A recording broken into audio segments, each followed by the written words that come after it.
m'a amené à travailler là-dessus, c'est que je suis curieux des stratégies que l'humain peut mettre en œuvre pour faire face à ses angoisses. J'avais travaillé auparavant, par exemple, sur l'Église catholique ou bien sur le milieu de la drogue en Suisse. Et dans une logique thématique très différente, j'arrive à trouver des questions philosophiques qui sont les mêmes dans mes projets. Ensuite, évidemment, j'étais aussi curieux de l'émergence de ce nouveau mouvement dont on parle beaucoup, mais qu'on définit et identifie très peu.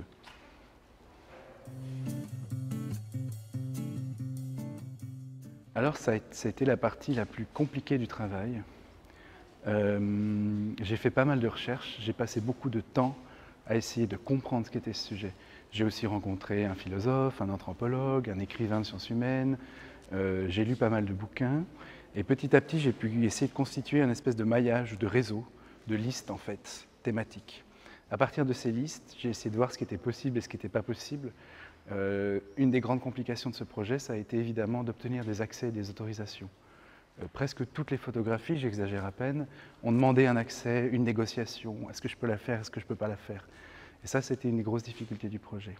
Au final, j'ai divisé en 6 chapitres, j'en avais une vingtaine au départ, qui partent de la prothèse, quelque chose de très simple, commun, banal, qu'on connaît tous, jusqu'à cette notion de post-humanité, d'un humain fantasmé qui serait un humain au super pouvoir. Je fais tout seul. Enfin, j'exagère à peine, mais en grosso modo, je me débrouille comme je peux. Évidemment, si je connais quelqu'un qui connaît quelqu'un, je suis comme tout le monde, je fais appel à cette personne. Mais j'ai fait ça tout seul, oui. J'ai fait ce projet, j'ai tenu ce projet tout seul. C'est un assez gros projet finalement, parce que le travail qui est en amont est assez important. Donc je l'ai quand même fait sur 4 ans. Mais c'est aussi assez passionnant. Un des problèmes qui se pose, c'est que les gens ne veulent pas être associés au transhumanisme. Ils travaillent sur des technologies liées au transhumanisme, mais beaucoup d'entre eux refusent d'y être associés, notamment les grands laboratoires de recherche et tout ça. Parce que le transhumanisme présuppose des usages d'une technologie qui peut être contestable, discutée moralement, et donc c'est là où j'ai rencontré pas mal de difficultés. Ensuite, du côté des gens qu'on appelle les biohackers, qui donc appartiennent à une culture plus underground, il y a toujours cette réticence de voir l'ordre bourgeois de l'art arriver et vouloir se servir aussi d'eux.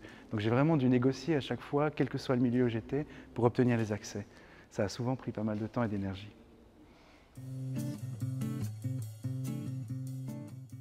Alors pour moi, il est intéressant, il est important plutôt.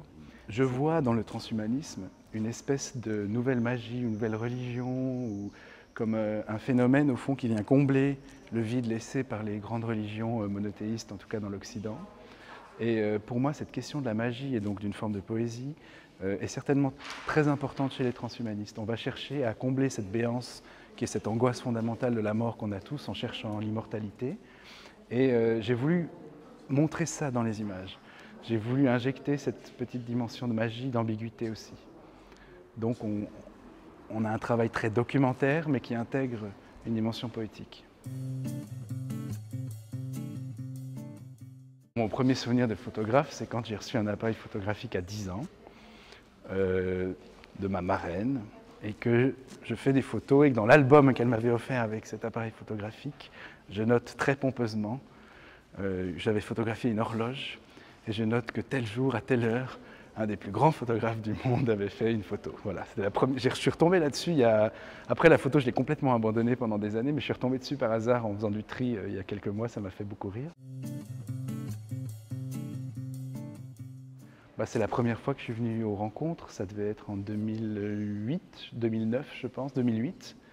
Je sortais d'école de photo.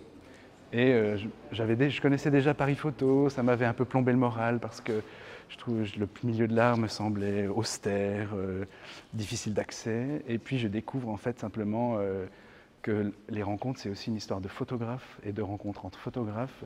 Et ça m'a un peu réconcilié avec le milieu de la photographie.